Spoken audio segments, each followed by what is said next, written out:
Hi everybody, I'm Mrs. Valdivia and today we're going to go over chapter number 2, measurements. So I'm going to go ahead and get this PowerPoint started. Alright, so chapter 2, measurements, deals with our numbers, right? And we all know that our numbers come in very, very big sizes or very small numbers. So an example that we have here of a very large number that's kind of hard for most of us to comprehend is the distance between Earth and the Sun, which is approximately 149 billion meters away. Okay, so can you imagine 1 meter and now you have 149 billion meters away. So that's a long distance. We also have things that are very, very small that we cannot see. We need very, very specialized equipment to be able to see something like this hydrothermal worm, which is 0.0005 meters. That's very, very, very small. That would be what, like 0.5 centimeters, so not even 1 full centimeter. These worms exist in the deep ocean, by the way. So how do we express these very large and very small numbers? I mean, we don't always go around talking like, oh yes, today I'm going to travel about 1,629 meters. No, we express our numbers in something called scientific notation. Scientific notation is a very universal form of expression of numbers that is used worldwide. Scientific notation is broken down into two values. We have our coefficient, so this one right here is our coefficient, that's the number. And this right here is the multiplier. So the multiplier is how many times is your number raised by 10.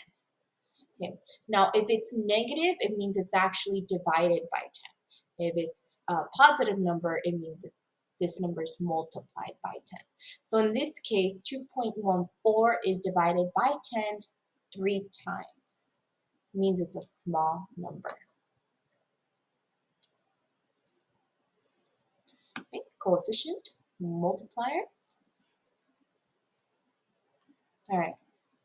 Our exponent, sorry. All right, so let's go ahead and keep looking at these numbers and their expressions of what they might mean. So briefly looking at exponential notation.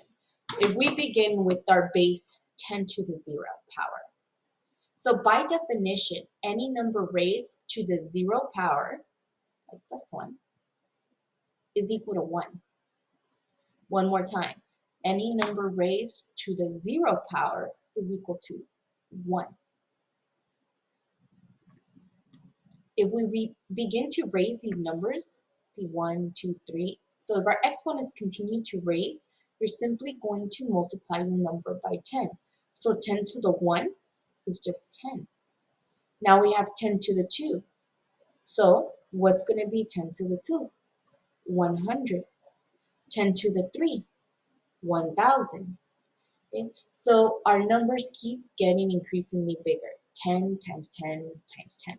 If I had 10 to the 4, it'd be 10 times 10 times 10 times 10. Okay? And if there was a number in front of it, it'd be that number times 10, however many times your exponent is. Now we're going to look at the negative exponents. Remember, if you have a negative exponent, it's the opposite of multiplication. You're now going to be dividing. So in this case, I have 10 to the negative 1, which means you have 1 divided by 10, which is equal to 0.1. If we look at 10 to the negative 2, that means you have 1 over 10 times 10, which is 1 over 100. So 1 divided by 100, which means you're going to get 0.01. Okay, and so on and so on. So negative means you move your decimal further to the left because your number is getting smaller as your negative exponent increases. Skip through this. See, Little explanations right there.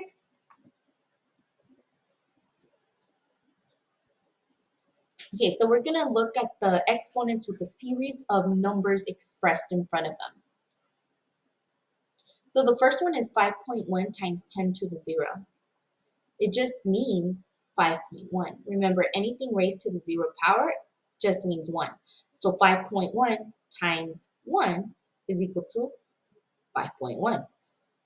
But if I have 5.1 times 10 to the first power, well, that's 5.1 times 10. What does that equal? 51. Okay. 5.1 times 10 to the second, I'm pretty sure you guys could guess this. 10 to the second is 10 times 10, which is 100. So 5.1 times 100 is going to be 510. Okay. And see how you guys can probably get the drift, like we're increasing these numbers by 10, multiplied by 10. And if we start looking at the negatives, okay, 5 times 10 to the negative 1, you're going to get a 0.51. 5.1 times 10 to the negative 2, well, now you have 5.1 divided by 100. So you're going to get 0.051. And lastly, 5.1 times 10 to the negative 3. Okay. Add another 0, make the number just one digit smaller. Notice that each integer, right, each one of them changes as your decimal moves by one space. So if your exponent's positive, your number is bigger. If your exponent's negative, your number gets smaller. Now, how do we go from standard notation to scientific notation? Remember, the Earth was 149,600,000,000 meters in distance from the sun. It's a big number. And I really wouldn't want to say that every single time in a casual conversation. Hey, so what's the difference from the Earth to the sun? Well, then it's blah, blah, blah, blah. No. We want to express it in a way we can understand and it'll be easier to say. So 1.49 times 10 to whatever power it's raised to. So how do we do that? Well, let's look at this number right here. Okay. Sorry. We have, what is that? 2,500,000 liters. That's a lot of liters. Okay. So the way we're going to express it is we're going to take something called the understood decimal. Now, there is an understood decimal at the end right here, okay? This is called an understood decimal. So even though there's none, we understand that there is one. And we're going to take it and we're going to move it 1, 2, 3, 4, 5, 6 spots. And that's going to give us 2.5, because we moved the decimal here, times 10 to the 6. Why 6? Because we moved it 6 spots. 1, 2, 3, 4, 5, 6. Well, how do we know that's where we want to move it to anyways? Well, it's because scientific notation has to be a number that is 1 or greater, but less than 10. So a number 1 or greater and less than 10. Okay. So 2.5 is 1 or greater and it's less than 10. Okay, so now let's look at this number right here. What is that? 137 billion joules. That's a lot of energy. J is the unit of joules, and joules is the unit for energy. So if we're going to express this one in scientific notation, we got to make sure that we move our decimal over. And how many spots are we going to move it over? Oop, I went over 2. Well, let's count. Understood decimal at the end. 1, 2, 3, 4, 5, 6, 7, 8, 9, 10, 11 spots. Okay. So we moved it to, we moved the decimal between the 1 and the 3. And that's going to give us 1.3 1.370000. We don't have to write all those zeros down. But we're going to get a 1.37, which is a number 1 or greater and less than 10. And then we're going to put times 10 to the exponent. All right, now we're going to look at this number right here. This number is smaller. Okay? It's smaller than 1. But we want to make sure that the number that we express in scientific notation is a number that's 1 or greater, but less than 10. So here we go. Let's move that decimal. 1, 2, 3, 4, 5, 6, 7 spots. And when we move it to the 7 spots, we get 1.42 grams times 10 to -7. Why is it negative again? It's negative because the number is smaller than 1. So when your standard number is smaller than 1, this exponent is expressed as a negative number. All right, let's look at the next one coming up. We're going to move the decimal to the right. 1, 2, 3, 4 spots. So what should this give us? Dun, dun, dun. You're most likely right. 3.26 times 10 to the -4. And then notice that in all of these, we also put down the unit. Make it good practice that every time you write a number down, you always put the unit at the end. Okay, never leave your unit out because you want to know what you're talking about. In this case, we're talking about liters, a liquid, joules, energy, right? We don't mix these two together usually because, electricity forms, energy, liquid. Well, actually we do, hydro plants. Just kidding. All right, the G is for grams, which is usually a solid, and centimeters is a distance. Okay. So in order to go from scientific to standard notation, we reverse the process. We move the decimal, the number of units indicated by the exponent in the multiplier. To see how this is done, we rewrite the values in standard notation. See, they're rewritten. This first example, we begin with the coefficient of the 1.528. The exponent value is a positive number. Okay? It's a positive 5. This means that you have to move the decimal over to the right. Okay? Why to the right? Because we want to make sure that our number is bigger. And so once we move that decimal over, how many spots? Well, you're going to move it 5 spots. 1, 2, 3, 4, 5. And you just put in zeros. That's it.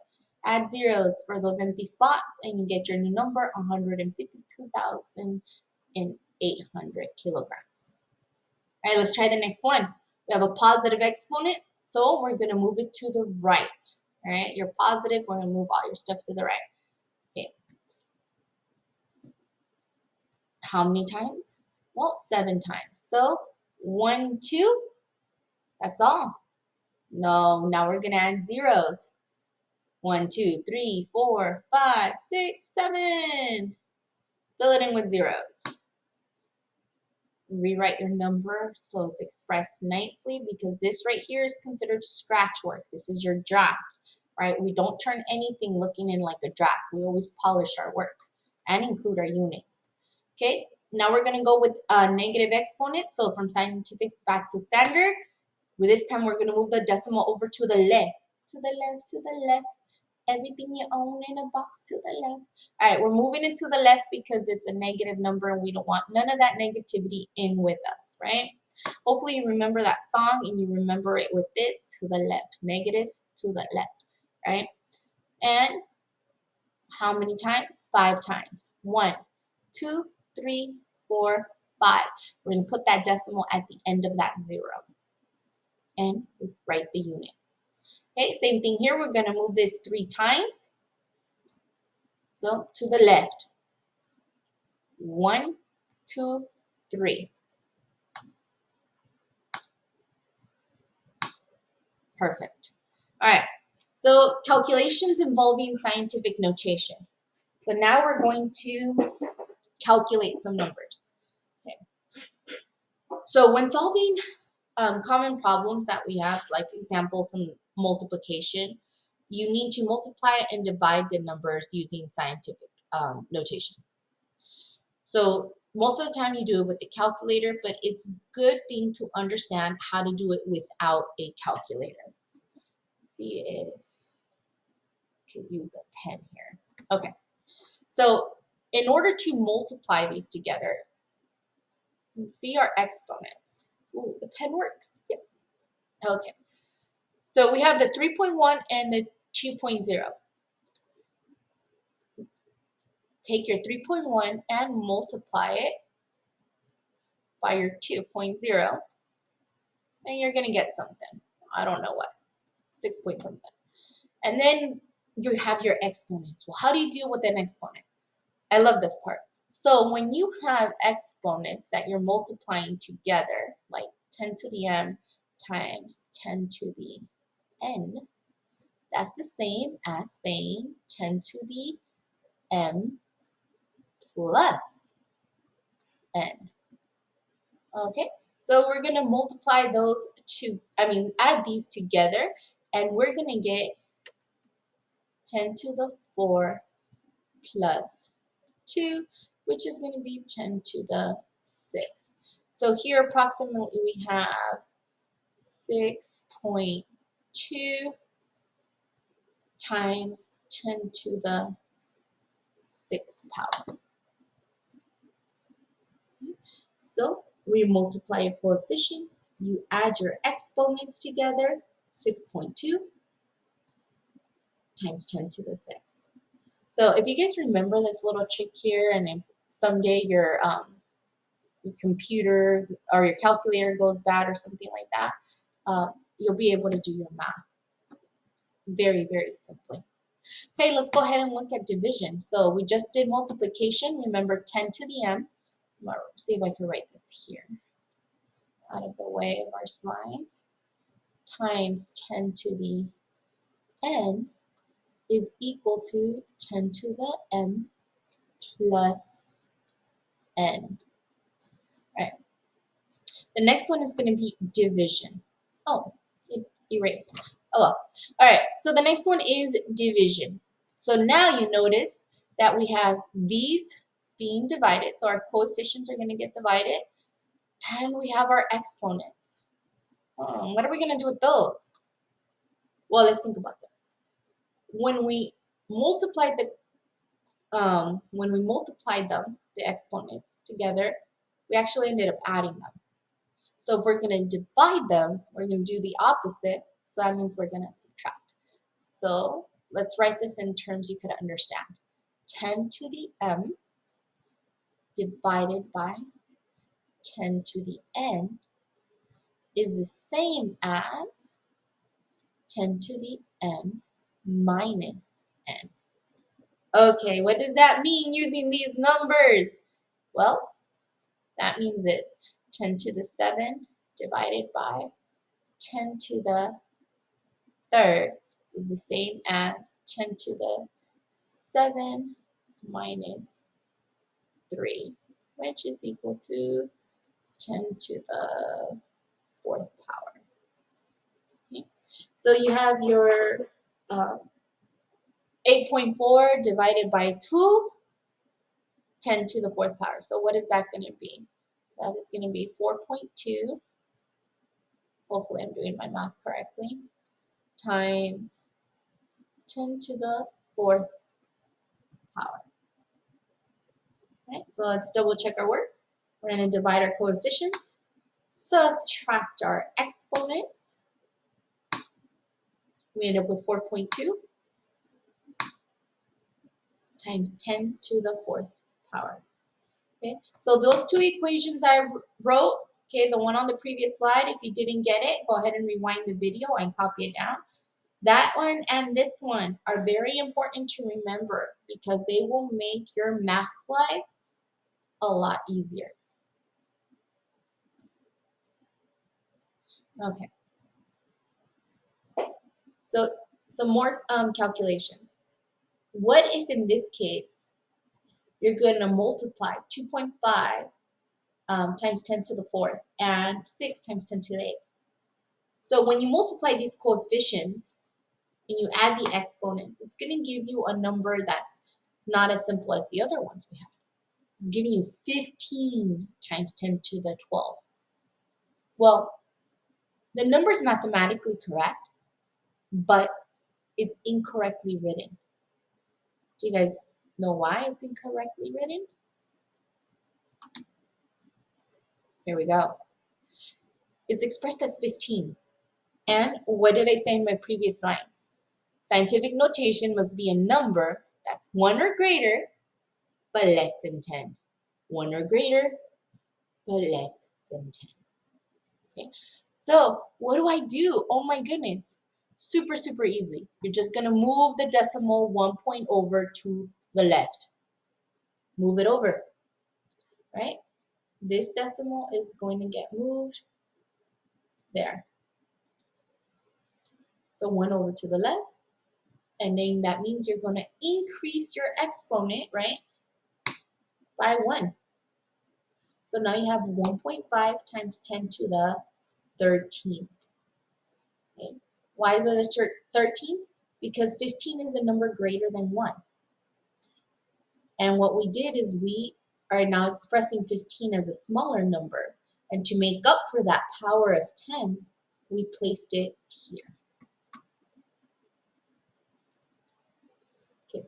Using a calculator. So when you're using a calculator, you want to familiarize yourself with this button here, the EE button. So you could see it as EE, you're going to see it as EXP, you might see it as just E, or times 10 to the N. Very, very different formats that you might see it in. But the EEs and the exponents, that stands for this. This is what it means. So when you have a number, you're going to put 1.53 EE to the negative 16. So we don't put times 10 on the calculator because then you're going to be multiplying this incorrectly. So you want to make sure you put 1.53. So you'll be 1.53 EE to your power, in this case 16. All right, so now let's talk about measuring units, which is our next little goal that we have. Okay? In measuring units, it's a part of our everyday life, and chemistry involves a lot of measurements. So units of measurements are quantities with accepted values that we communicate between people. We accept these units. We accept that liters are for liquids. We accept that meters are for distance.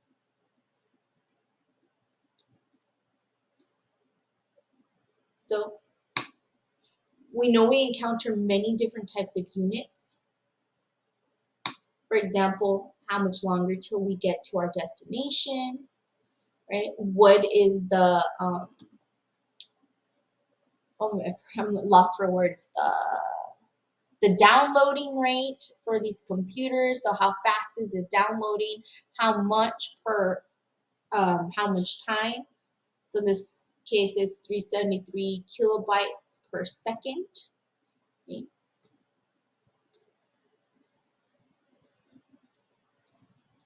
Let's do these. So the United States and the rest of the world use different kinds of measurements. We have our common English measurements and we have the metric units. So in chemistry, we're using the metric units. Meters, kilograms, liters, okay? Meters for length, kilograms for mass or weight, and liters for our volume. The English unit is something we hear about most. It's 10 feet to the left, or it's approximately 3 miles. What are 3 miles? Right? How long is a mile? Well, you would have to convert that into your meters. So in this case, 1 kilometer is 0.621 miles.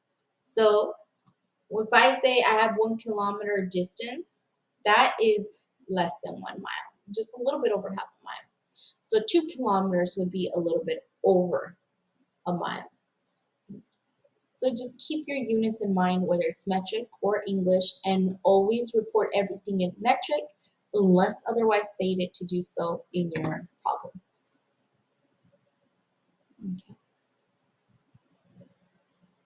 So from all these derived units, from all these, we could derive more units, is what I meant to say. So volume can be measured in cubic centimeters, actually, because volume is length times width times height. Centimeters times centimeters times centimeters. So if you multiply all those together, you get cubic centimeters. And we could also express volume in meters because centimeters can be converted to meters. So you're going to see it as this as well. Centimeters cubed, meters cubed. Pay attention to which one you're using because a meter cube is much bigger than a centimeter cube. Our velocity is reported as meters per second. Our density is grams per liter, right? Or yeah, grams per milliliter, or in this case, kilograms per meters cubed is what they're showing here. But grams per milliliter is the one we most commonly use for our scale. This is more like if you're in industry mass producing something, because these are big numbers. Oh, one unit that we should get very familiar with is the mole. Okay, and a mole, it represents a quantity, right? And it could be a fixed number in most cases. How much of this do you have in 1 mole? So depending on what you have, 1 mole can be different weights, depending on the substance of what you have. All right, so some common metric prefixes. Okay, we've heard of most of these.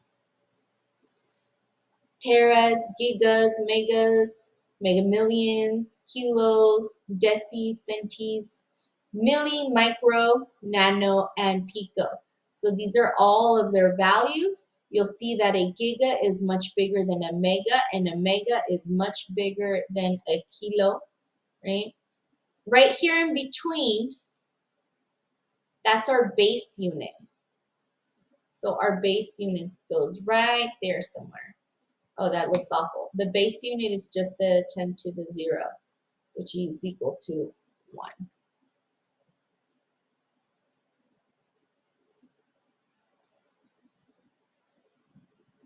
Okay.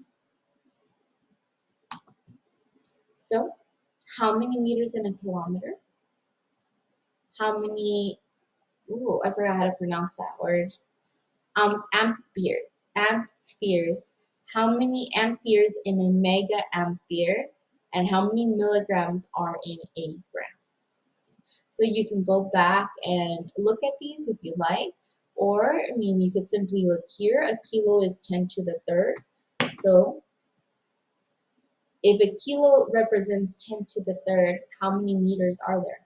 Well, 1 kilometer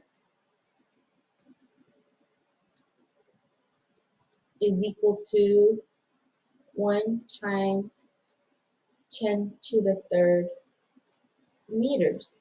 So that means it's equal to 1,000 meters. Same thing for the amperes and milligrams to grams. In this case, milligrams is a smaller unit and it's going to a bigger unit from small to big.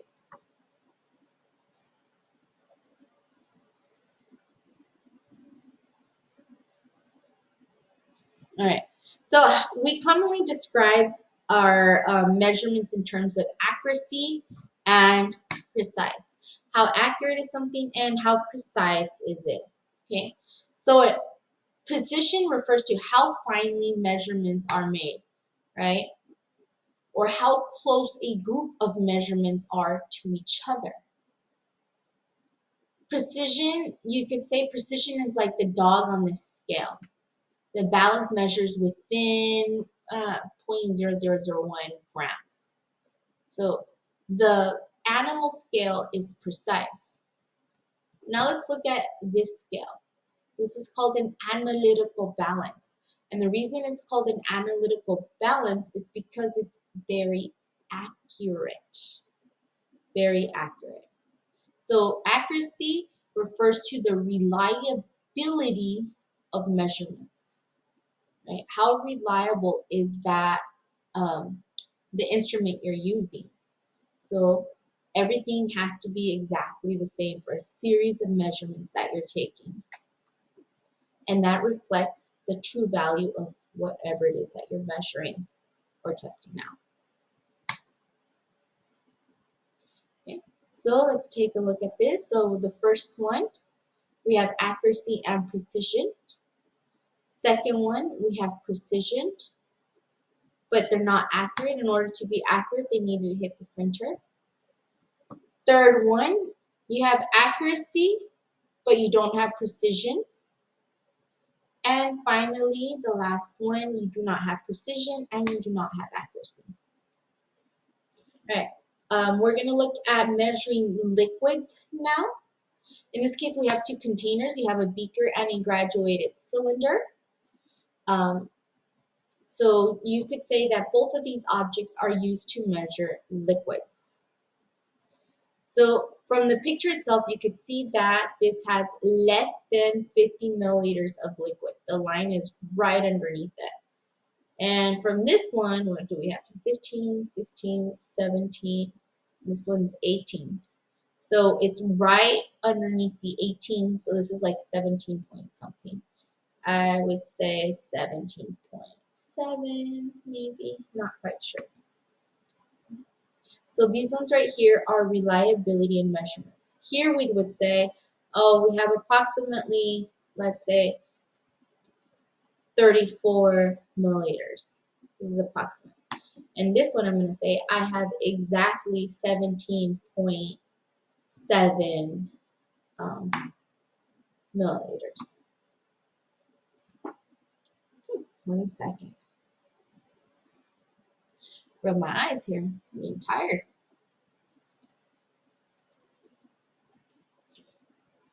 Okay. The next part is identifying significant digits. Which numbers are important and which numbers are, well, they're all important, but which ones are significant? Okay. So, excuse me, there are rules to this. Rule number 1, all non-zero digits are significant, and all zeros between non-zero digits are significant. Okay? So any number between 1 and 9, including those numbers, is significant. And if you have zeros, like example here, sandwiched between the numbers, that 0 is also significant. So in this case, we have 1, 2, 3, 4, 5 significant. And in this one, we also have 5 significant figures. Okay. Rule number 2, if a decimal point is present, zeros to the right of the last non-zero digit are significant. When zeros are reported after the decimal point, they indicate that the value was measured that precisely. Okay. So let's go ahead and look at these ones right here. 5.00. The decimal point in this case is present. So the zeros to the right of the last non-zero, they're significant. So these two zeros are significant. They're what I call my placeholders. Okay, they tell me how much I have.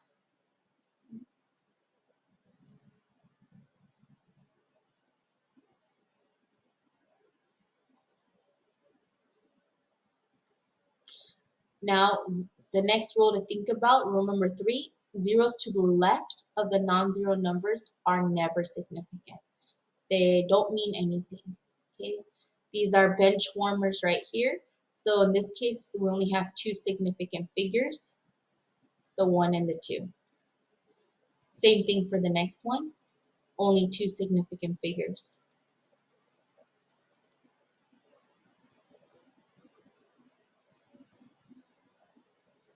All right. Whew, I think I just had like a little moment right there. Okay.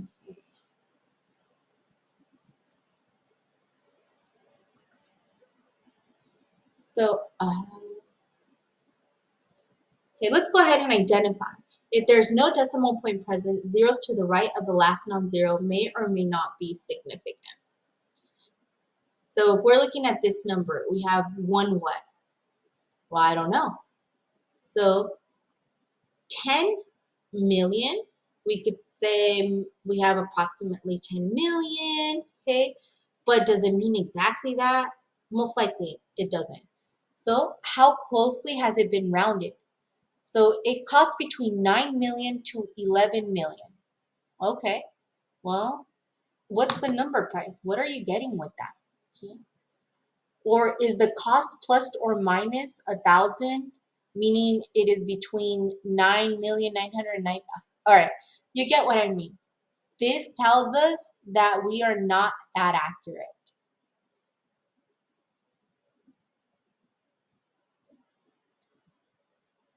All right, remember, these zeros, because they're not significant right here, they let us know that we have a degree of uncertainty.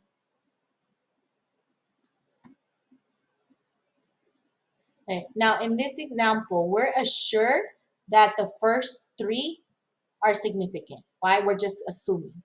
Okay, we're assuming because someone said, hey, assume that these are significant. So if the first 3 places are significant, that means we have 3 significant digits, and the rest of these are just uncertainties. And we can express an uncertainty in our measurements with a plus or minus next to it.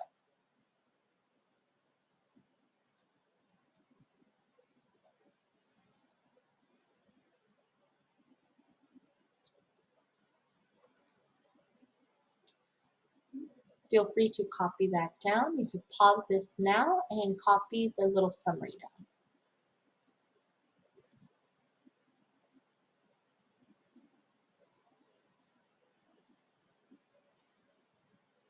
All right, next part is calculating with significant digits. So in this next example, we're going to illustrate the first rule for calculations with significant digits. When multiplying or dividing, report the same number of digits as are in the least precise starting measurement. Say what again?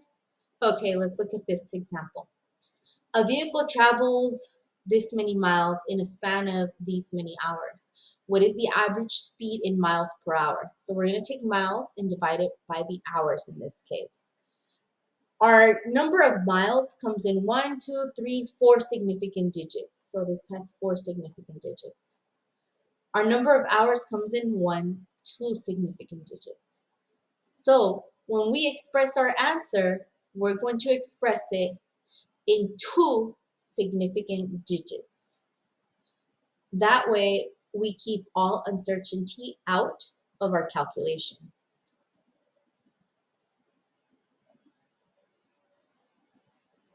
All those other numbers that pop up, we're not certain about them. So round. In this case, we're going to round up because this 6 rounds up this 1, and we end up with 61. Now let's look at the next one. While training for a triathlon, you swim 0.432 miles. Then you bike 18.1 miles. What is your total distance traveled? Okay. Well, we have to add these distances together now.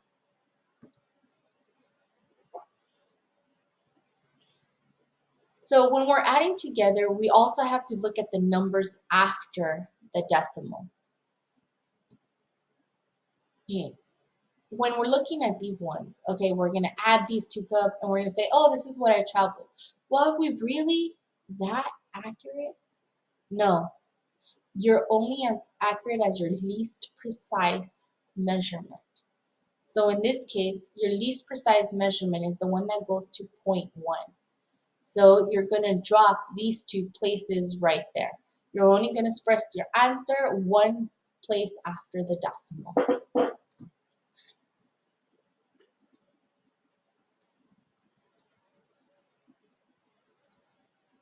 Okay, what's this one? All right, you guys, let's see. We're going to go ahead and skip through this. Okay. All right, and I'm going to put unit conversions in a different PowerPoint for you guys. Okay, so we're going to end with this problem. You guys feel free to try this problem on your own, right? And if you guys have questions on this problem, go ahead and email me. All right, you guys, so this concludes part 1 of chapter 2.